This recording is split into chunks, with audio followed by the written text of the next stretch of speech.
भले जो भी हो, यही तुम्हारा मौका है। एक बार फिर सोच लो। तुम्हारी चुनौती मुझसे है। अगर तुम मुझे हरा सके तो तुम आजाद हो जाओगे, लेकिन अगर हार गए तो तुम्हारा इससे भी बुरा हाल होगा। मुझे मंजूर है। शाजिया ने बिना किसी झिझक के उस बोतल को खोल दिया।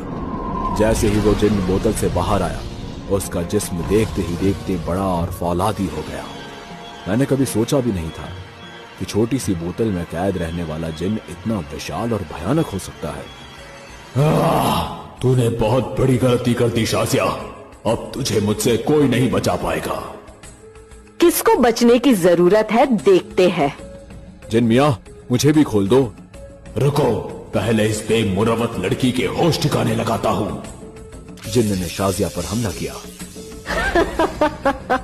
लगता है इतने सालों से बोतल में रहकर तुम्हारी कुव्वतें काम नहीं कर रही है। अब इसका सामना कर। जिन्न ने अपनी शक्तियों से एक रोशनी का गोला बनाया और पूरी तेजी से शाजिया पर हमला किया, लेकिन शाजिया पर उस हमले का कोई असर नहीं हुआ। जिन्न का हर बार बेकार जा रहा था। तभी शाजिया हवा में उड़ते हुए जिन्न के ऊपर एक के बाद एक वार करने लगी, जिससे उसका मुंह खून से भर गया। जिन्न, जो अब तक अपने आप को सबसे शक्तिशाली समझ रहा था, अब लाचार नजर आ रहा था। क्यों जिन्न, मुझे मारोगे नहीं? इतने सालों से बस इतनी ही तैयारी की तुमने? शाजिया! जिन्न ने शाजिया को गर्दन से उठा लिया।